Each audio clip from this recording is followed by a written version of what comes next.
Hey guys, welcome back to Trek on the Tube and welcome newcomers. If you are fans of the Orville, maybe you don't come around these parts very often. I mainly talk about Star Trek. I don't really go in other directions. Although recently I've been enjoying The Mandalorian quite a bit, so I've been doing episode reviews for The Mandalorian. In any case, I still did do a season 1 and a season 2 review for the Orville. They weren't the most positive of reviews, but I do find a lot of things that I enjoy in this show, and honestly, I think it's just getting better and better, and I can't wait for season 3.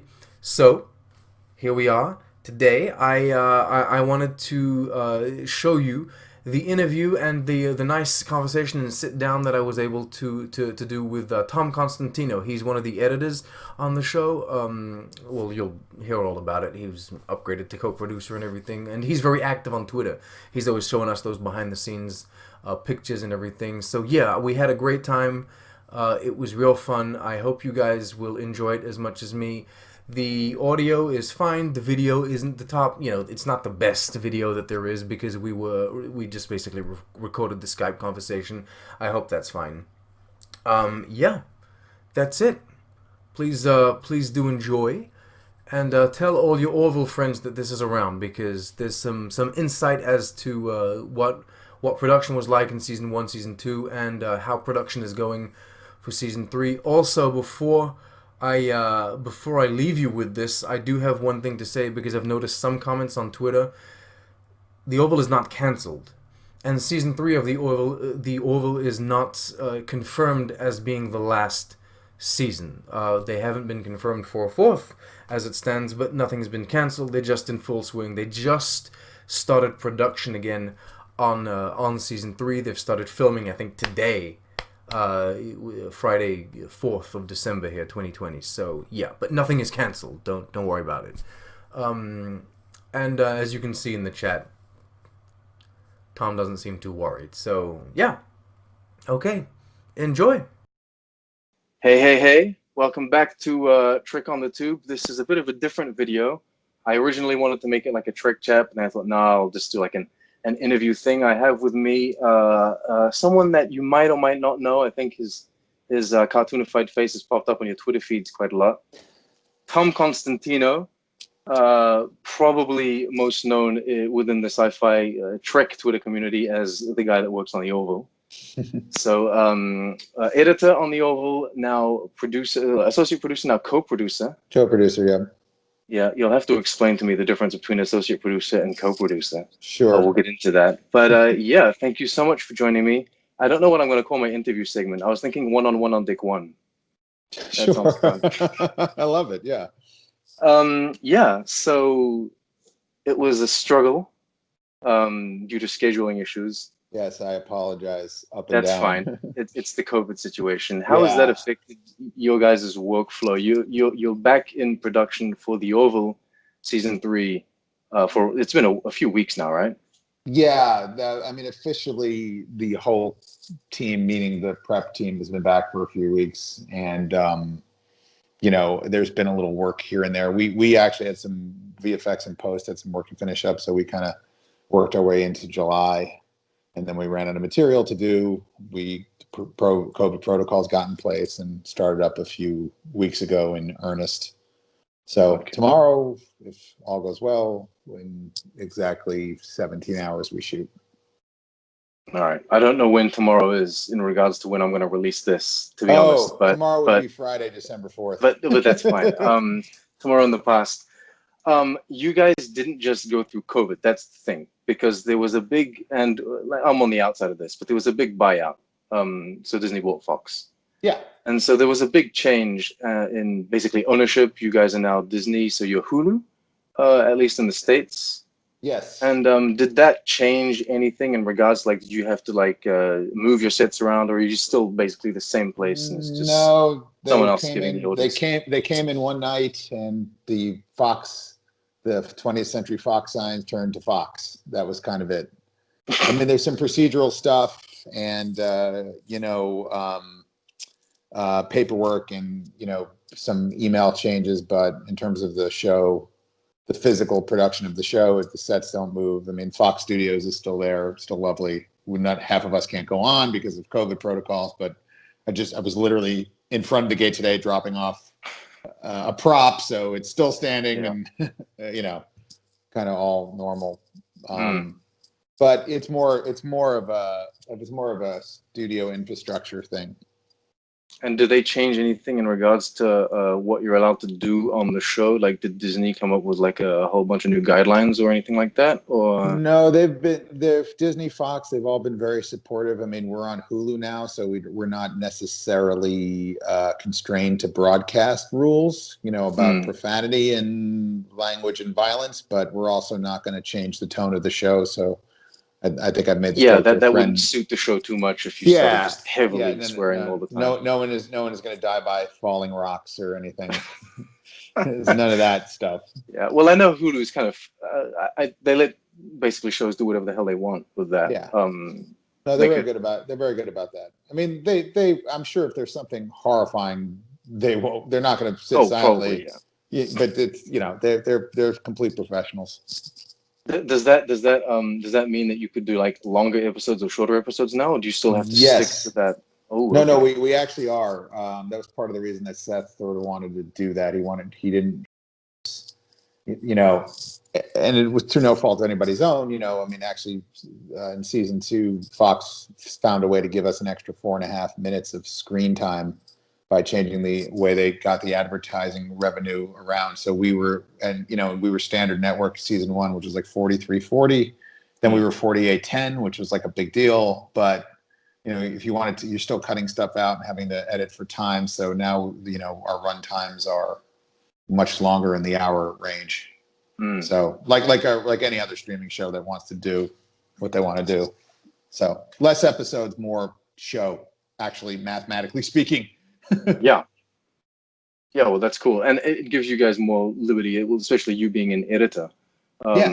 It gives you more liberty to kind of just play around and leave scenes in that maybe never would have made it in like a traditional broadcast cut, I guess. Yeah. I mean, you still have to make decisions for the best of the show, but it's not because we got to hit a time mark. So it's more about the narrative as opposed to like, oh, we're 4 seconds over. Let's cut out that, let's cut out that reaction shot.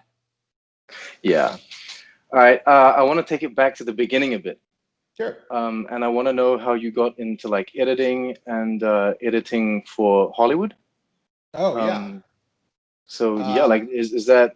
Do you have like a favorite movie or something that kind of ignited something in you? Oh yeah, no, I for years I was making movies with my parents' home video camera and always kind of wanted to be. Actually, I wanted to do stage stuff. And I did that in high school where I would do like stagecraft and build sets and all that kind of thing. And then I think secretly I always kind of wanted to come to Hollywood, although I ended up spending the first half of my career in New York working in news and documentary, which is my other love. But eventually about 10, 12 years, well, maybe 11 years ago now, I came out here and, someone who I worked for in news actually got me into CSI Miami and they hired me because they wanted someone who could work with like unscripted material, and that was it. And now I'm unscripted, which I guess has always been my secret love kind of thing. This is a comedy show? Which? CSI Miami? Was that a procedural? Oh, no. It was that police? David Caruso, the take off the sunglasses, the American procedural. Yeah, okay. Yeah. So you worked on that, and you've worked on, what was it, 911, the other one? I did. That was another, I've worked on a bunch of things, but 911 I actually did recently. I did the pilot for that. And well, we're not all together, but we all were in the same building. Ryan Murphy, it's all part of Fox. Great group of people. Is it different working on a sci-fi show than one of like a more grounded kind of real world police drama in terms of editing? Yeah, I mean, in terms of actually, people are people. So people, narrative is narrative. Emotions are emotions. That's in everything. But like, you have to build out a world, from a sound design standpoint. And nothing exists. It's like even if you open a can on a sci-fi show, it has to have some sort of extra whiz bang to it, unless it's a literal physical can opener. So it's like all that requires stuff, and everywhere you turn, there's a blue or a green screen that needs to have something magical put in its place. So that is the big difference. Although a lot of TV shows and films rely heavily on the visual effects department. Thank God we have a great one. Do you receive, so do you guys get like, so you get raw footage, you get like a, what is it, 12 hours of footage for like an episode or something that you have to put together? Or sometimes we get 12 hours a day. Oh, dear we Lord. get, it depends. I mean, the thing is, bigger shows, bigger shooting, but, a show can be anywhere from 30 to 70 hours worth of material. Probably, per episode, that I'd is. say, for an episode, yeah. Oh, hell, Yeah. that's a lot. And Yeah. this is raw. This is like just green screens or blue screens in the background. You've got no preliminary VFX, or do you sometimes have like notes with it, I guess? No, yeah, it's all. I mean, obviously on the Orville, we have a very massive ship set, and we do a lot of our shooting in that. But obviously, every window is a green screen or a blue screen, and everything we talk to is a digital effect or a puppet or a robot or something. Yeah. So it's very rare to get through a scene where there isn't some additional element in which to sploosh it up and put it in space. So, but yeah, no, I mean. Yeah, I mean, we get things like previs, which is sort of like the early version of visual effects. So like I can cut a space battle and then we can work, note it and work it and make it more elaborate. And then, it's once we lock the show with Seth, we take it to final. Okay. All right. So yeah, how did you get into all of this? How did you get into editing in the first place? Is this just you at home with I just computer? wanted to do stuff. Yeah, I just wanted to work with I just wanted to work with my hands, and like I said, I did stagecraft and all that other kind of stuff. And when I got to, I went to film school, and I got to college, and there was a 3/4 by 3/4 like elaborate editing machine. I just taught myself it, and I just sort of fell into it because it was like being able to create with my hands. But like I would do the same with a pen or an X-Acto. I was never that great an artist. I was okay, but I was pretty good with an X-Acto blade, so I could do like cutouts and that kind of animation and stuff. But yeah, it was an electronic way of being able to be creative while still having some technical thing, because that's how my brain operates. Now that you're so what's the difference between associate producer and co-producer? Because like the upgrades come gradually, right? Yeah, well, it's your agent. No, I mean, it's just the duties are kind of the same. It's titles and I mean, there is a little more prestige. It's just like, it's like a rank thing, I guess, like the military a little bit, but it's the same kind of, I'm basically in charge of editorial, and I have a lot of other little duties on the show and sort of like help out with the second unit. These shows now are massive, not just the Orville, but any show of sci-fi television production now they're not small, and they require lots of visual effects and lots of infrastructure. So I am part of that infrastructure. Yeah. So you got a lot of people on set all the time. So you're often on set. I mean, we see a lot of those behind the scene pictures on your Twitter. There will be less of them now because I am now in this room in my house for the foreseeable future, as is my team and the VFX team. Obviously non-essential personnel, is that it? Yeah, well, essential, but if you don't have to breathe the air next to people, if we have the technology to not do it, it helps. On a lot of levels, spacing people out and all that other stuff. So, and miraculously, we're finally at a place that we can sort of do this stuff, and we're all learning on the fly. Yeah. Do you guys have a lot of a lot of sound effects and added voiceovers, that kind of stuff? Recordings at home, people recording in their closets, that kind of stuff? Yeah, there's some of that. I mean, people have some home studios, especially like some of the cast who like work on like animated stuff, and we're starting to get able to bring them into booths with COVID protocols. But we can securely remote into our systems at Fox and do our work from there. Ironically, my office is still sitting there with my Avid that's at Fox, but it's now I pipe in behind a firewall and do my editing on the system remotely. So, yeah. So did the workload become? Do you have a lot more workload now that you've got that producer title, or? Oh yeah. It's I mean, I had it. It was more that the workload came and then the title came after. And I'm very grateful for it. But it's the workload has changed because of COVID. It's things are. I mean, I'm sure you experience this. Things are harder, a little slower. There's a lack of being in the room with people and being able to communicate. So it makes things a little trickier. But also there's no start or end to the day. The start of the day is when you wake up. The end of the day is when you go to bed. Yeah. Kind of thing. Yeah. So. Well, yeah. You guys are. Well, the whole production is based in California, though, isn't it? Right. Exactly. Like you don't have things going on in Toronto or whatever it is. No. We shoot in California. I mean, there's Yeah. vendors that work out of different parts of the country for visual effects and things, but our stages are here in LA. Okay, so generally speaking, everyone's kind of in the same time zone. You're not getting calls at midnight, but You get calls at midnight, but you're both in the same time zone. okay, that's even worse, isn't it? Exactly. Do you have any insights or like input in regards to the stories that are being told now? Or is that really a writer's room thing, and it's a they writer's do their room. I thing? mean, it's different. I mean, like we have amazing writers, and Seth does a lot of writing himself. And people have been with us since the first season. I mean, David Goodman, Cherry, Brandon Braga still writing for us. And I'm not even sure of the entire makeup of the writers' room this year, but like Seth does a lot. Like it's his passion. So the stories are pretty. He wrote solid. most of the first season, didn't he? Yeah, and he's he writes. They all write a lot. I mean, it's all like it's a tight knit group, but it's we get to be creative once the script is out, like in terms of like battle scenes and, obviously I'll have my opinions about some narrative things or, how it's going to affect a character and all that stuff. And I'm allowed, I get my input, but the scripts are in pretty great shape. So at least we always have a blueprint and they're usually almost complete before the season. So we at least know where the show's going and all that stuff, which is kind of great. Lets us think 3 scripts ahead on a decision we're making early on. If that makes sense.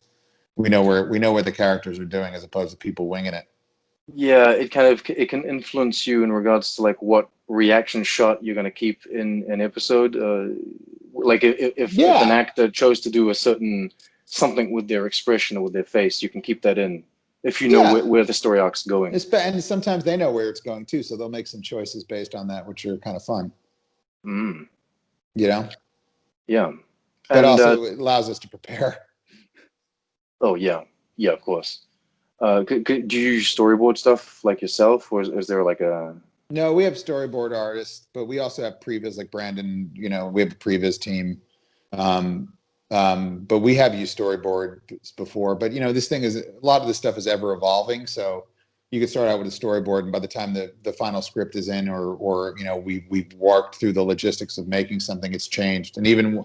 There's 3 stages. There's the pre-production, there's the writing, there's the shooting, and then there's the editing. So all projects go through 3 stages of writing. If you know what I mean? Things can be vastly different once they're shot. Yeah. So. Yeah. Do you have any input in regards to like the alien designs or the props? Well, I know you're running errands. You're driving guns around. Yeah. We have an amazing art department and props department, and they kind of do it. And Seth has a lot of ideas. So a lot of where I come from is how the battle scenes are crafted or the action stuff and characters' emotions, and that's my timing of a joke. That's my land, and obviously Seth's land is all of this stuff. But the crew is at a minimum almost 200 people, so it's a big family, and a good percentage of us have been around since the pilot. So it definitely, we keep a continuity that way. But we have a great makeup artist, Howard Berger, who does a lot of the creature designs. Brian, who's just retired, but Brian Rogers, he designed all the guns, and we have a new guy named Scott Bauer who's really good and sort of can follow the aesthetic. But the art department has got amazing. Stephen Lineweaver's our production designer. Robert, and trying to think. There's Daniel Sachs, and then there's Kit and Lex and the whole gang who do a lot of the world building that you see. And Doug Drexler's with us now and does a lot of the set design and graphic design kind of thing. And it's Doug brings all the Star Trek lore with him. And he's an awesome guy. So yeah. How hard is it to kind of stay away from those Star Trek tropes? Because Seth MacFarlane is one of the biggest Star Trek fans out there. Yeah. And this is clearly a show. The Orville is clearly inspired by Star Trek, and it comes from his love of it. Okay. So is it delicate to kind of find out, maneuver that line? Yeah, on Are we occasion. going too close? Are we going too far? And did Fox Yeah. get scared of that No, originally? no, I think everyone sort of, for the most part, knew where the line was, and that it was, part homage, part, turning it on its head, kind of thing. So, I mean, everything obviously gets vetted, but it's no, the line is a good storytelling. Is it fun? Are people going to connect to this kind of thing? Are they going to sort of understand the homage source material, but also be able to accept that it's its own world kind of thing. But I mean, we're all fans of sci-fi and Trek in general, so I mean, we have a shorthand of understanding that world, and half the people, not half, but a good percentage of the people come from Trek, literally. So, you know, it's it's part of the culture of loving that show. Yeah. And I guess when you're trying to tell stories that that address social or political issues, Yeah. be it like metaphorically or in a universe of science fiction, you're going to, of course, I suppose, closen up to maybe a bit of Star Trek. Right. Well, they're also a lot of the stuff that we do and Star Trek does and all that, those are universal themes. And everybody's taken from that. So the stories are really based in human characteristics and actual real life events and that kind of thing. So yeah, we're all sort of drawing from the same source material, which is life, Yeah, which kind of feels like science fiction sometimes at the moment. Yeah. Well, lately, yeah. I mean, science fiction is way more real than whatever the hell we were doing 9 months ago, So Have you always been a fan of have you always been a fan of science fiction, or do you like other genres just as much? Because I'm a huge fan of fantasy as well. science fiction's always been my biggest. I mean, I love a good action film like the rest, but I would, when I was a kid and up, not even was a kid, I'd alternate between a Schwarzenegger film and, your Star Treks and your Star Wars and Oh, so the Terminator's your jam. It's both. yeah, Terminator. Oh, but not even that. Like, I'm talking about like, like Red Heat and what do you call it? What's my brain? See, I'm too damn tired. Not the mid range. Your Commando. You're that kind of Schwarzenegger and if you want to go as far as True Lies, like like that kind of stuff. But I'm very much in. I love Buck Rogers and. The one thing I wasn't a comic book guy for whatever reason. I still can't figure it out to this day why I wasn't into comic books. But the comic book movies, however, like I've seen Superman 50 times. So, just weird. Yeah, I used to read a few comic books because I had a friend. Well, now I live in Canada, but when I used to live in New Zealand, I had a friend that had brought a few comic books over from Canada. So I read them, but I never really got into them. But the comic book movies is something that I really love. So, So when you were a kid or like recently? oh no, well, when I was a kid, Right. I lived till I was 12 in New Zealand. But Right. yeah, so I was really younger. But now I really like the comic book movies. Yeah, I'm sort of in the same boat. Like, I mean, I've seen a bunch of, most of the Marvel movies, but I don't know the source material. And I don't know if that's the kind of person they do or don't want. And it's not like, and it's like, I would go back and read the comic books. I just don't know where I'm going to get the time to read the comic books. So it's sort of like, I just take them for the face value of the movies that they are, Yeah, well, I don't know if they tell the stories exactly as they are in the comic books, but I think they're really trying to tell their own stories at this point, I think, Right. in those Right. movies. Okay, so when you walk on set of the Orville, Yeah. even if you're not allowed to anymore, does it feel kind of surreal? Does it feel like you're walking into the future? Yes. I mean, it feels like you're walking onto a spaceship because it's 2 stories and it's big and, you know, That's incredible. it's all in I mean, like, it's a really great set and it's, it's not like you look up and there's a set lights, there's the top of the ship. You know what I mean? It's all encompassing unless you look out a blue. And when the first season, when we actually had a star curtain, not blue screen, it really would mess with your head. Then you were at Magic Mountain, and then we had the video wall before Mando did. But we wanted to have more flexibility in our visual effects, so it forced us into having final designs and stuff ready at 11K pixels before we shot, and it boxed us in. So we mostly used it for interactive lighting. But when you would put that on and have, you know, it was like a walking video game. It was awesome, but it's, you know, yeah. The answer is yes. Are you guys gonna start using that again? No, our workflow works for us, and most of our stuff takes place. Like if we were going to planets a lot, like they did all the time, we would probably incorporate that back in. But it makes sense for certain shows. For us, we're pretty good with the green screen. But The Mandalorian is more a show on planet surfaces than the Orville is.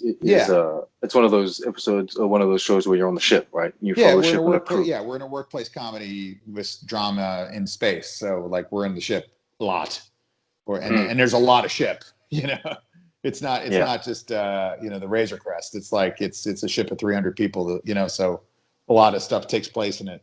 I'd say probably 70% of the scripts. So. And yeah, you guys have worked like all of the lighting and everything into the sets themselves, so you don't have to. Yeah.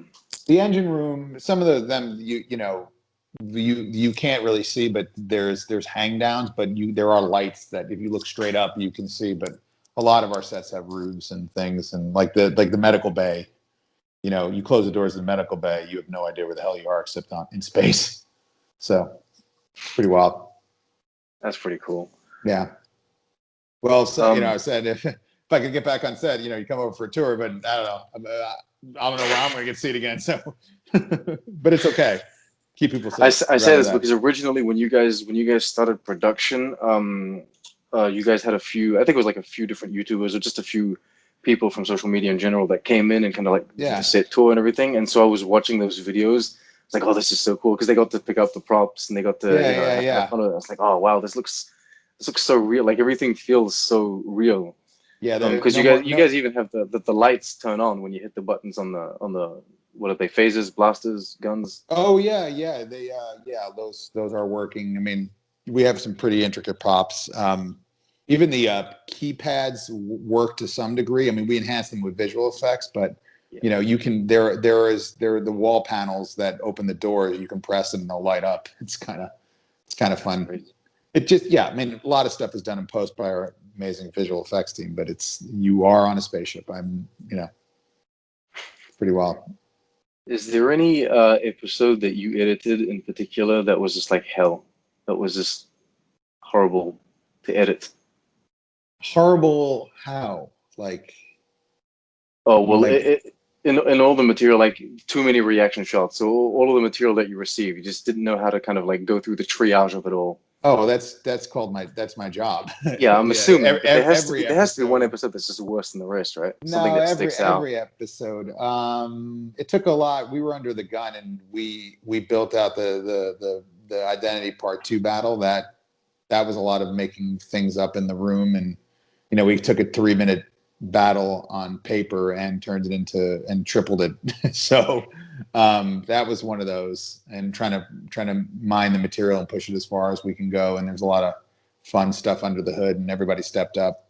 You know, we have a lot more of that kind of stuff this season too. So, but yeah, but not, you know, I mean, larger set pieces kind of stuff. But it's yeah, no, I mean, a lot of stuff can be a challenge. I mean, I enjoy it. That's my job. But I usually forget. You know, because it's all a bit stressful. I usually remember the ones I enjoy, and then the other ones that were trouble. They're just part of the pile of regular work.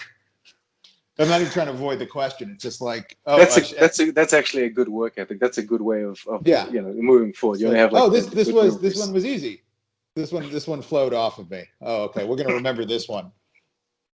So do you have a favorite episode, like regardless of like anything? Well, I used to just always my knee jerk I can't even happy refrain where Isaac and Claire fall in love.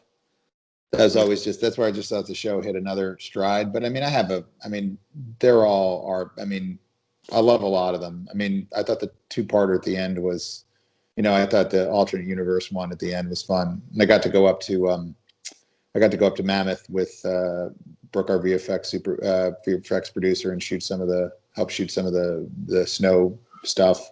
Oh, cool. So that just from a working experience was fun. But yeah, no, I mean they're all they're all a lot of fun. But that I would say that one, from season one, I'm still a fan. I mean, I love the Claire and Isaac story. So Into the Fold, where they crash land on the planet. That's one of my other favorite ones. Priya working with Jonathan Frakes. When Charlize Theron tried to steal the ship. Another one of my faves. I mean, but like I said, I'm missing 5 others that are all equally are fun. Yeah. So. Do you guys have any plans for like a main villain? Because I feel like you guys were kind of setting up. Well, what are they called? I'm sorry. Caitlin? That's it. You guys were kind of setting them up as like main villains, and then the second season, I think like maybe narrative took a bit of a different direction. Yeah. I mean, there will be basically a lot of the storylines that we left in season 2. We will explore them further. I mean, I don't think fans.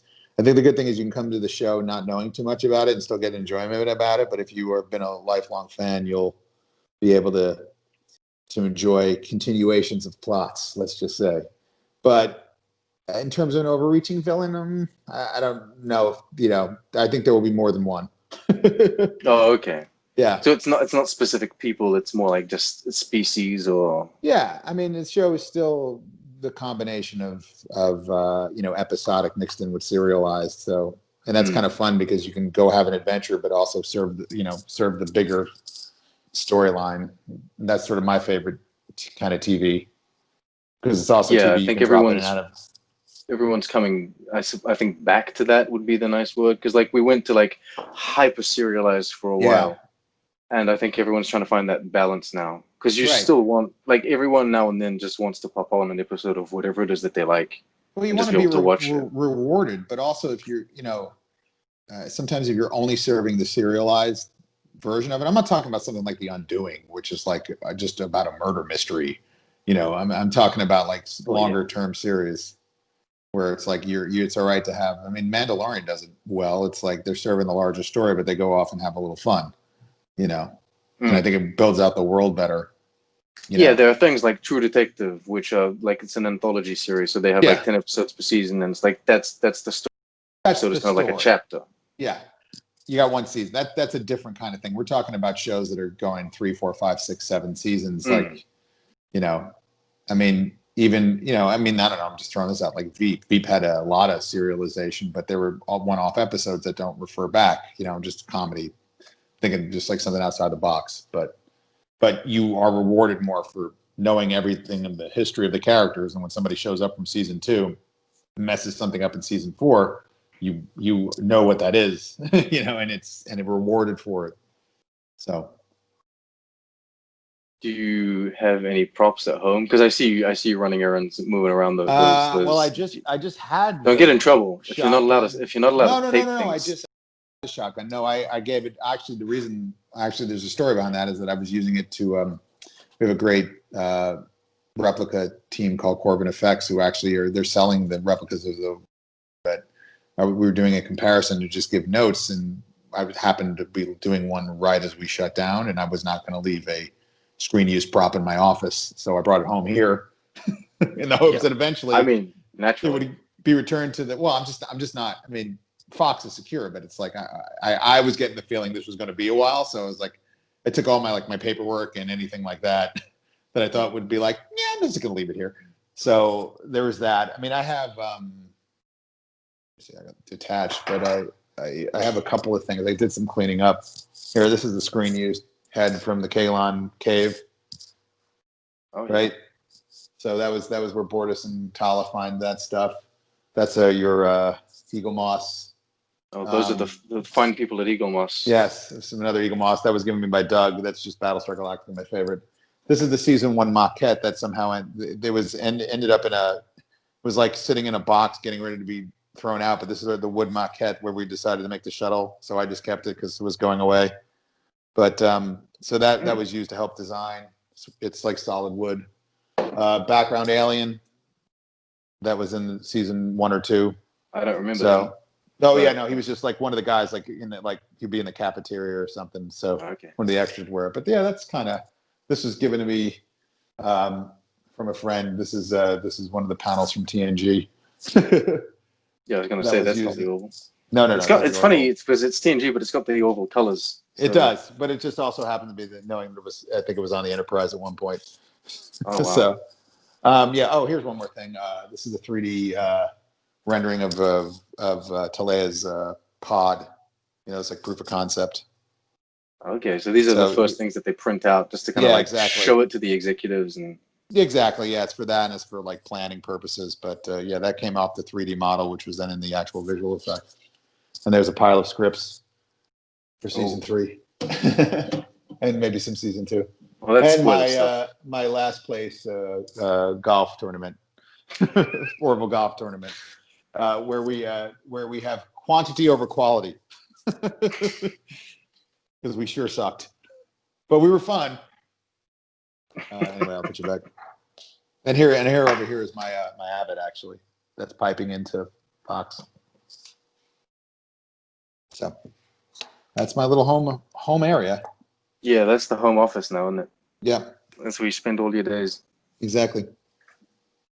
Zooming, not Skyping, because it's Well, having problems. I've proven that Skyping is a terrible idea for me. Now it's set up. Now you don't have to wait 20 minutes. Okay, so yes, Zooming and Skyping and all of that, and this is because we live in this new era of like social media, and online content. Are you guys influenced in any way by social media and like all of the activity online? You mean, do you guys? Do we read what people see? I'm assuming you say? read what people say, but will like general either criticisms or general compliments kind of be reflected in future seasons, Yeah. or the way you kind of move forward? Sometimes by osmosis and sometimes by direct, commentary. Yeah, a little of both. I mean, it's impossible not to, and also like we're not here in a vacuum. We're here to make fans happy, so we do take what they say seriously, and especially if it's a recurring thing. I mean, obviously we're gonna do what we want to do in terms of a narrative, but it's like it does not in any form get discounted.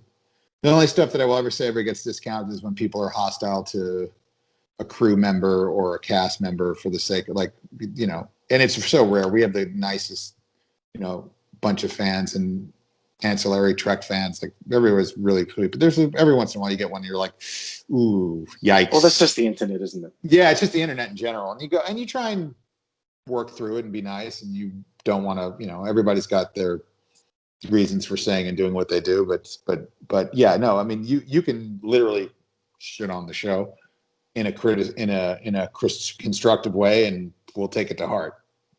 But you know what I mean? It's like it's open season where you're allowed to do that. But yeah, there have been things.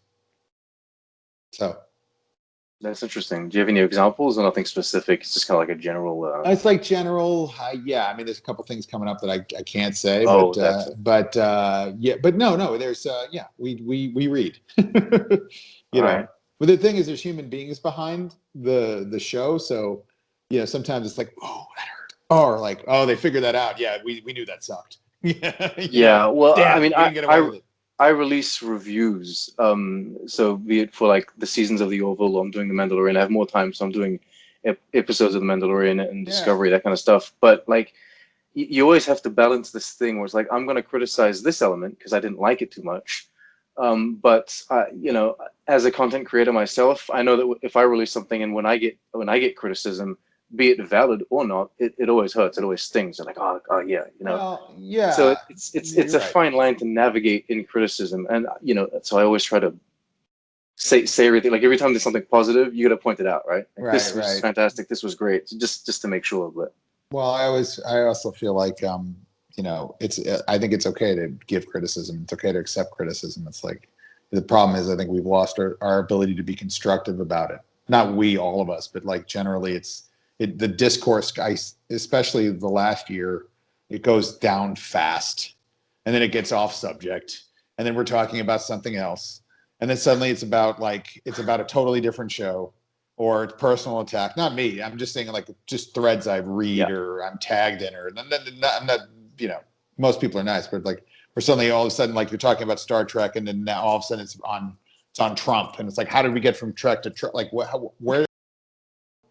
or it's like it's one thing, and then it's about COVID, and like, whoa, can we? Yeah, people are angry about A, so it reflects in their criticism of B, I guess. Every once in a while, I'll also there's a response to something, and I'm like, I'm going to answer this, and I know exactly what's going to come back and what horrible things they're going to say, but I'm going to engage this person for the hell of it and see if I can talk to them and maybe turn them around, or curious to see what's behind the thing that they're saying. Are you told off? Because I in no way work in any production. The only thing I produce is my own stuff online. But sometimes I get told off by my wife. She's like, "How? Just don't reply or don't engage in this kind of stuff. Why are you doing? You're hurting yourself." It's like, so do you get told off by wife and or Seth? Yeah. Oh no. Seth is, and my wife is very good at. She just wants to protect me, but she understands it's part of the gig. Seth gets it too. I mean, Seth. I don't know how Seth does it. He's very gracious, and it's. I mean, I'm a sub-Z, internet person, and a lot. I cannot imagine what it's like to be tagged and poked and prodded, but it's part of the gig. Official creator / showrunner of any kind of show, it must be hell. Yeah, but it's also it beats the alternative. It's I mean, the way we all look at it, or at least I know Seth does and I do, it's like, we're lucky to have you. The alternative is way worse when no one cares. No one cares. That's horrible. Yeah. So exactly. Better to be passionate about it. So I wanted to go back to editing, and I heard some, and I don't remember in regards to what show this was, but someone that was editing shows once kind of mentioned that editors are given every 4th episode or something like that. But I was going through the amount of episodes that you edited, be it in season 1 or season 2. It is not one every 4th episode. You've edited a lot. Yeah. So how long does it take to get one episode done? Do you do multiple at the same time? It evolved. We were more in that. We were more in that pattern in season 1, and it's a long story. But I'm effectively, in addition, I touch all the episodes. I have 3 editors under me now who are all amazing. Kevin, Hillary, and Bart. They're actually at one time they were all actually my assistant, ironically, at different parts of my career, and they all moved on to being editors. But I sort of, I cut some stuff from the ground up, or I recut some stuff, or I give notes, or but it's basically, we're just like one giant organism building, and then I do the pass with Seth, who's the ultimate arbiter. He cuts like a film. So that's part of our process. It's we're doing an 11-hour film. So he's very involved, and it's great because I always think an involved showrunner is better than a non-involved showrunner any day. Oh yeah. So even if it takes longer, it's harder or more work, please be someone's got to shore up the vision and care. So that's kind of how it goes. So that's why I'm on more episodes. I'm actually going to work on all the episodes this year. Okay. But I'm not going to credit myself on all of them because I don't want to take credit from the other editors. And I also get a co-producer credit. But I will cut on all the episodes. Okay. So still different. But it's a lot of work. It's just the way this. There's other shows that are sort of doing this now too. As shows get bigger and bigger, this supervising editorial type person is becoming more prominent in shows that require a lot of editorial and VFX. So there's no I suppose time frame where that you could tell me how long it takes to do one episode. Some shows take 10 to 20 days of shooting. In a standard network thing, a few years back would be 7, 8, 9 days of shooting, and then another 2 or 3 days for your editor's cut, and then 4 days for the director's cut, and then the producers would take a couple of weeks. So all in, it'd be 4 to 6 weeks. But in massive streaming shows, you're up against the clock. So you can work on you lock shows, but they pry them from all our cold dead hands, kind of deal. But you could say a couple months per episode, all in, or 6, 7 weeks per episode. if you had to mathematically calculate it. But it's hard because we crossboard too, so which means we shoot parts of different episodes. So the old model of doing television in a streaming capacity is, it's different for every show depending on the show's needs. We try and have a structure around it, but that structure can go away very quickly. Just work as quickly as you can and get it and try and save people money where you can. I understand what you mean, because I've been a pastry chef personally for all my life, and people are like, how long does it take to make one? Like, how long does it take to make this one cake? It's like don't really know how to say that, because I don't do like the base or the biscuit for like this cake and then do the cream. It's like we would, you know what I mean? Like, we've got multiple products going on at the same time. How nice a cake do you want to make? Exactly. Oh, that's amazing. See, right now I'd rather talk about your career. We don't even talk about my crap. Yeah, I quit my job. You know that, right? No, I know you said that. I'm just saying, but I'm still impressive. So you understand finally crafting. There you go. Making cakes and editing episodes is the same thing. It's the same workflow. You got to like overlap everything. Yeah. Yeah. Exactly. You got any funny stories? Pastry chef? Yeah. I mean, that's just amazing. I mean, did you go to culinary school? Yeah, I studied in France. I studied in Marseille, France. So there's like a culinary school in Marseille, France. Yeah. Okay, you're like the real deal. Okay. Funny stories about the show. I've been trying to get on. I might do this on you now. I've been trying to get on set on Star Trek Discovery by telling them that I can make macaroons for them. But maybe I'll do that with you guys.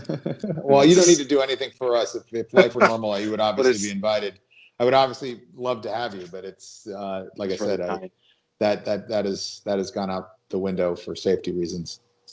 I'm sure I would love, but who knows? I mean, we might be shooting long enough where this could be going on. Who knows? The vaccine may accelerate normal life. We'll see. We'll see. Yeah. I mean, we're still on like big lockdown and what have you in Quebec right now. So. Oh, are you? Yeah, we just got that too. The only reason we're still shooting is because we're classified as essential workers. So. Oh, is that because of like the number of people that are employed or whatever? Yeah, it's economic, and from what I understand, but putting the political intrigue aside, we're economic infrastructure, and also because we spent months setting up these protocols, we're ironically safer than some hospitals. Oh wow! That's incredible. Yeah, so that's why they're letting us go, because even though it's a risk, we're low risk because there's all this testing and safety standards that are in place. So that's. I'm assuming every studio kind of has like safety first. Yeah, I know. It came from the guilds, the studios. It's like there's a standard. It's not even boilerplate because it's way more intricate than that. And then people can adjust from there. But there is at least a base minimum for all unionized scripted shows, and it's pretty extensive and expensive and a lot of work and a lot of safety. And people are working really hard to not kill anyone. So yeah. So once you get it rolling, you leave it rolling. Yes. Once you get it up and running, yeah. Basically. Yeah, I was gonna say, do you have like any funny stories to share from like season 1 or season 2 on set or whatever? Oh my god! I'm trying to think. I mean, every day's a funny story. Every day's a funny story, and like some of it's just it's just for us. I mean, I think the funniest, I mean, we tend to, fly by the seat of their pants, kind of. We're very prepared, but like, finding out, I'm working out in New York for various reasons, locking up the last of season 2, and I find out 3 hours. I think my son's not doing so well. I think I find out. Wait, I might have to go check on him. Hang on. Go ahead.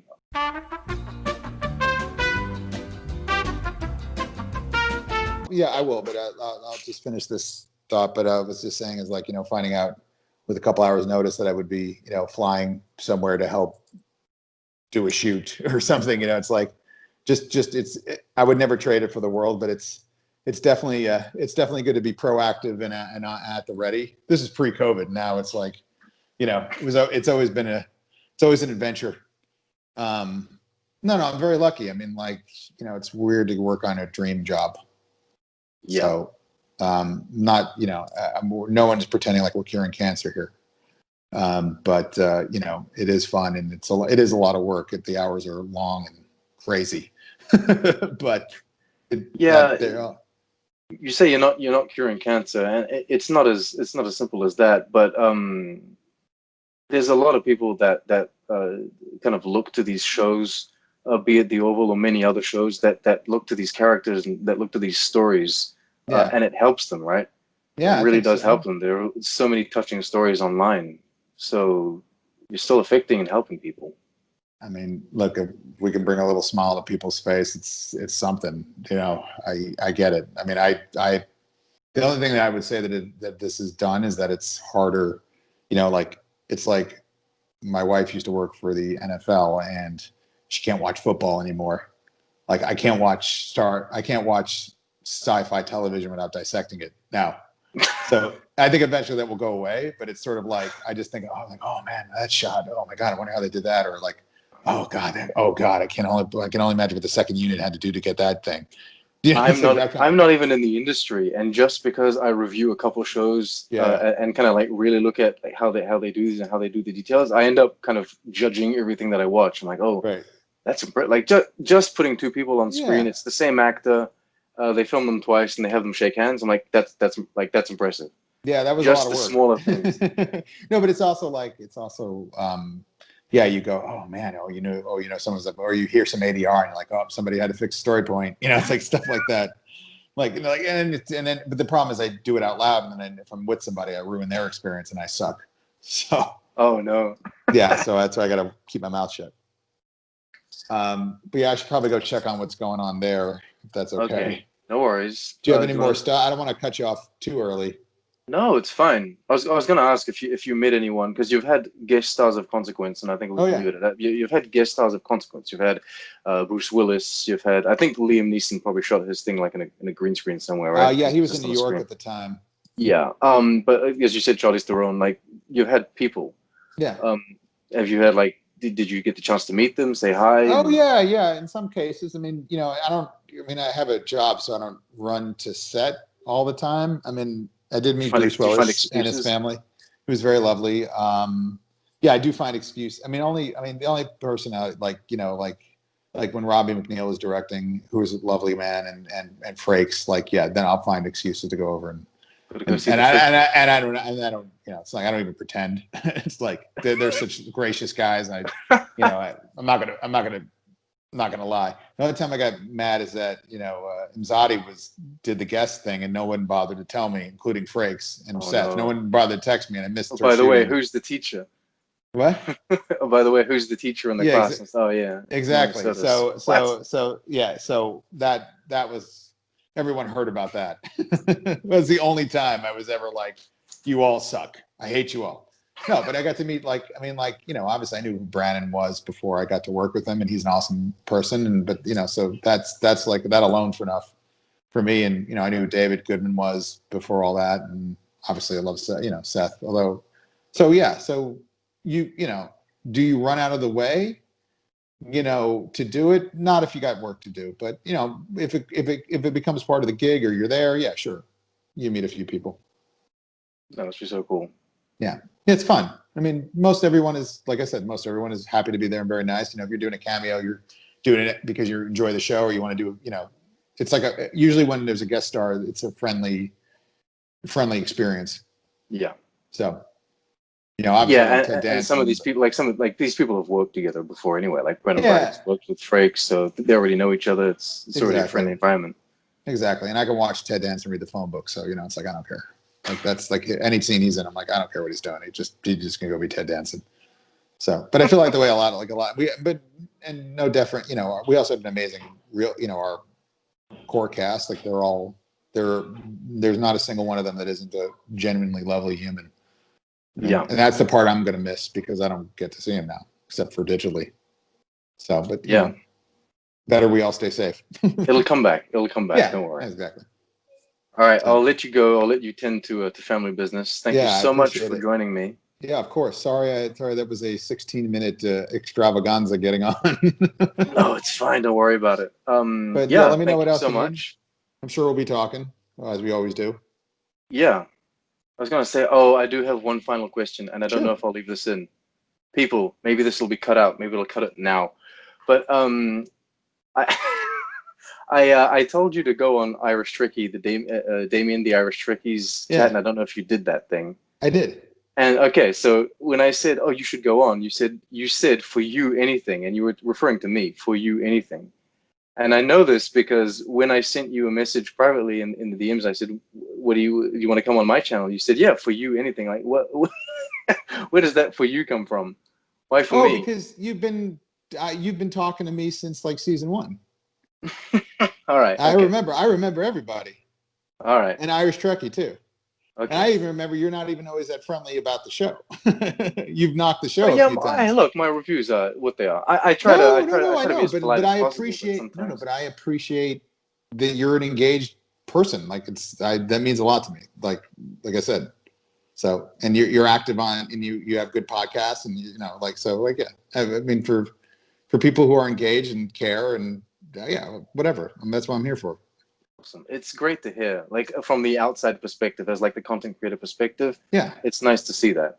No, because sometimes you look at what's going on, like people that's like overtly negative and angry all the time, and then you got the other side with they're just positive and like there's always something to criticize. I'm not saying there's always something to criticize, but you know what I mean. Like even my favorite things, sometimes there's something that you don't like. Right, exactly. It's ridiculous to not acknowledge those things. Exactly, and that's fine. But also, like I've always thought your truck on the tube was always catchy in your logo, and like I remember, I mean, not that I have. I mean, I remember certain people stand out, and I remember them.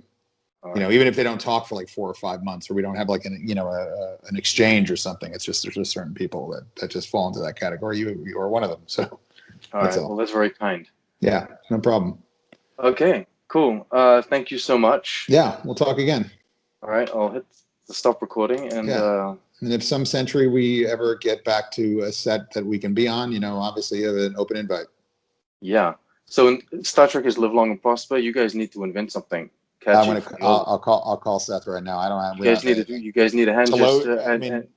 Jaloja, I think is what people are saying. is the but I mean, you guys need a hand. You need something. We have to figure something out.